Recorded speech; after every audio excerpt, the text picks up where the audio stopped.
All right, here with Trevor Sikkema, lead draft analyst for PFF. Trevor, thank you for sitting down with us.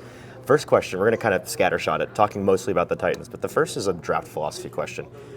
When a team like the Titans needs so many pieces at so many different positions, and you're in a top 10 pick situation, what do you value more in terms of getting a can't-miss guy, cornerstone piece, versus potentially liquidating, getting more dart throws later on in the draft? Yeah, I mean, that's a question that will exist every year for so many different teams. You know, I think the teams that are selecting the top half of the drafts, particularly in the top 10, most of them have a lot more than just one hole to fill. Sometimes it's just quarterback, and the reason why you're so bad is because you don't have that quarterback spot figured out. But for a lot of other teams, it does come down to a lot of different holes. It can be playmakers, it can be trenches, things like that. And Tennessee's definitely, specifically in a situation where I think that they need help in a lot of different areas, so I could see the allurement of, hey, let's trade back a little bit here. But as much as this is kind of like a cop-out answer, it just depends what the price is. You always want to have the phones open, and you always want to be willing to hear what somebody's willing to give you, because you never know. There might be a deal that you just go, okay, that's way better than the player that we're going to get at 7 or whatever it is. Right. But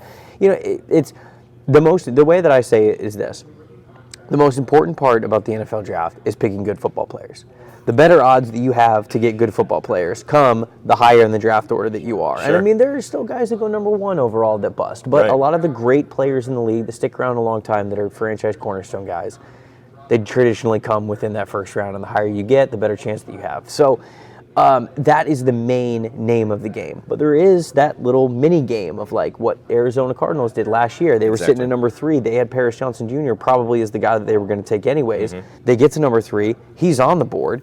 They have the opportunity to go from 3 to 12, then 12 back up to 6, and they get the guy that they would have got at 3 all along, and they get an extra first-round pick out of it. Right. That's the dream. It doesn't often work out like that. And so if you can guarantee me a situation where a team's getting a future first-round pick and the player that they wanted all along, sure, it's great. But there's no doubt about it that any time that you throw in risk, it gets a little dangerous. So, Going at the top of this draft, you know, the biggest needs for the Titans align pretty well. Linemen, receivers, Right. a ton of great guys there. Right. And we were talking about this last night.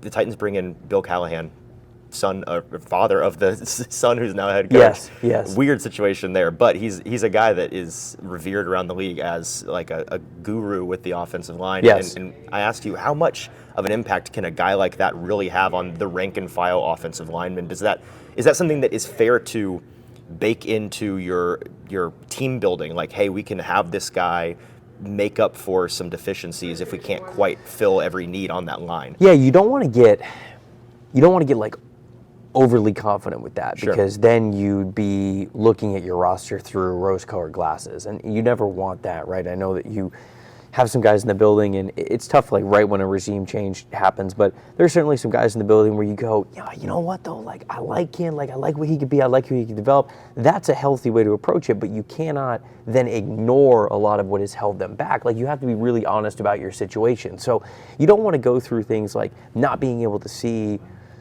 why players struggled the year before, but there is a legit case, and there is plenty of evidence of Callahan's career where he has taken offensive lines that really have not played well maybe in even the previous year, Right. and elevated all Doing of more those with players. less. Yeah, Yeah, so exactly. I do think that coaching is a legit thing, and I don't think that we can forget about that, specifically on the offensive line. I mean, you look at what Dante Scarnacchia was able to do for 20 years with the New England Patriots. Right. They basically, no matter who was in there, whether it was a first-round draft pick, fifth-round draft It pick, worked. somebody that they traded for, like, he just made it work because he was one of the best offensive line coaches that there is. Callahan's got like a similar longevity to his career, and so he's had a lot of success before.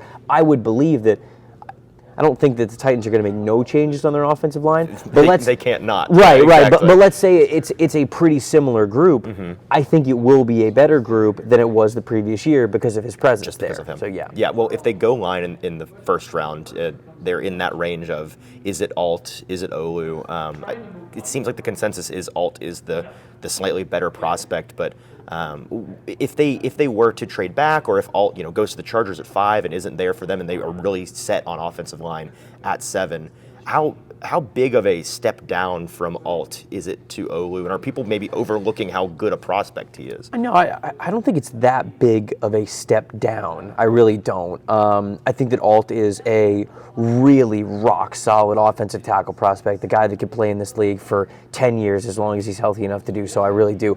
I don't think he's this can't miss type of offensive tackle prospect, like he's this generational offensive tackle guy. I do have him comfortably offensive tackle 1 because of how high his floor is. I was about to say, is just a really high floor. He does have a really high floor, but every time I say high floor, people go like, oh, that must mean he doesn't have a high ceiling. That's not what I mean. Sure. It's just that's the part that I think you emphasize the most is I can't see this guy busting in any sort of situation. Is there a case that Fashanu has a higher ceiling? Yeah, there is, because I think that when you look at Fashanu's movement skills, they're extremely impressive. What he does in pass protection is very, very impressive. How he's able to move, the balance, the handwork, just the length that he can cover, the size, all that kinds of stuff is just well into Olu's advantage. And so pass protection is obviously such a major part of why you would covet a guy and draft a guy that highly in the draft. So, Olu needs to anchor better, needs to play with strength better, needs to not expose his chest as much as he does right now, needs to understand where to put his hands. And, I can understand, like, he's got some low hands, it feels like, through his reps. And, maybe that's due to the fact that he likes to,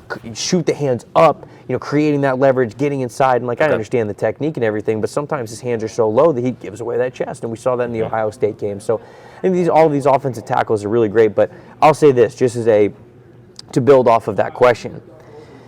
If Tennessee is in on wide receiver, even as equally as offensive tackle, I wouldn't entertain moving down from 7. Like, I would make sure that I get one of Marvin Harrison Jr., Malik Neighbors, or Rome Odunze. Right. If you're that in on wide receiver, I wouldn't move down. For as good as I think a lot of other wide receivers are in this class, I'd get one of them at 7. There's a significant drop on the flip side, right.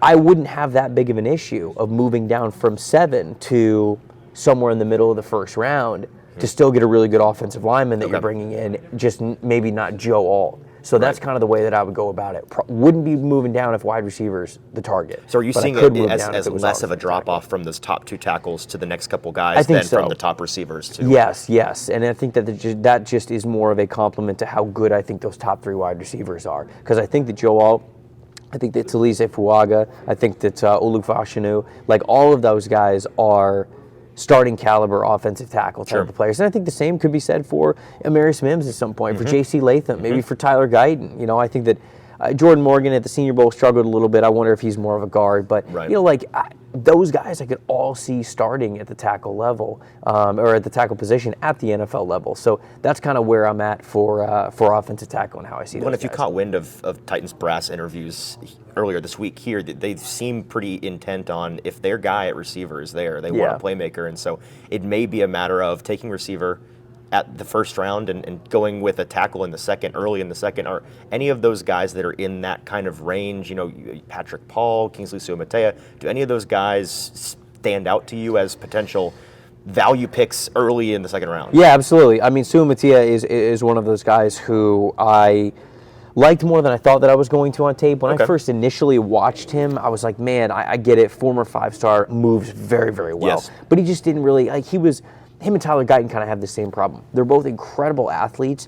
They don't really block. They kind of just push. So they just they just shove a lot. And it's like, man, if you're going to succeed at the NFL level, you got to get your hands in the right spot. You got to get it underneath. You got to get it with leverage, and you've got to be able to maintain blocks. And these guys just don't do it a lot on their tape right now. But they're young, they're athletic. I think that they are learning to be able to do that. So he is somebody who's very intriguing to me, who has that, I think, offensive tackle type of a ceiling. Another guy that I'm really intrigued on here is Kieran Amagashi, the offensive tackle from Yale. And he's somebody who played a little bit of guard, played a little bit of left tackle. He's so much better than his competition on his tape at the Ivy League level that it's really hard to tell, because he's very clearly a future NFLer playing at the Ivy League level. You just go, okay, what kind of an NFL player are you?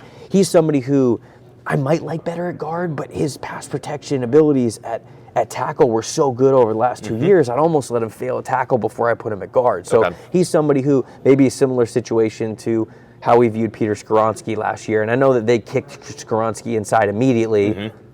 I might have given him that chance at tackle instead of just kicking him inside. But those are 2 players who I've only been saying that since they did it. Thank you. I'm glad somebody. All right, I didn't want to. If you were on the other side of things, I didn't want to be too abrasive on your own show. But I would have put him into offensive tackle first. But all that to say, those are some names I think about as offensive tackle options that you could get on day 2. 2 more questions for you.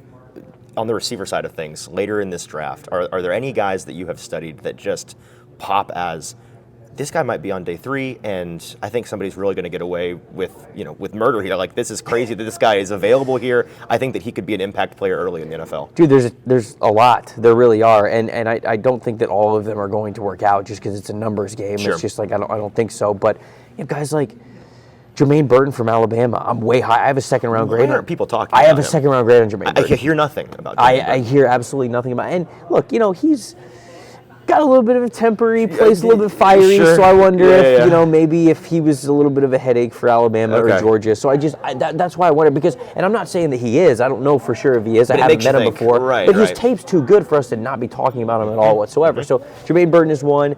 I like Anais Smith from Texas A&M as well. I think he could be a really productive player, super versatile player. I like Jamari Thrash, even though he's not the fastest dude in the world. Just the subtleties of how great he is at tracking the ball deep, and we saw that at the Senior Bowl as well. I think that those are a handful of players that immediately come to my mind that it's like, man, just because of, again, a numbers game, I think they might be available early parts of day 3 who might end up being super productive at the league. Okay.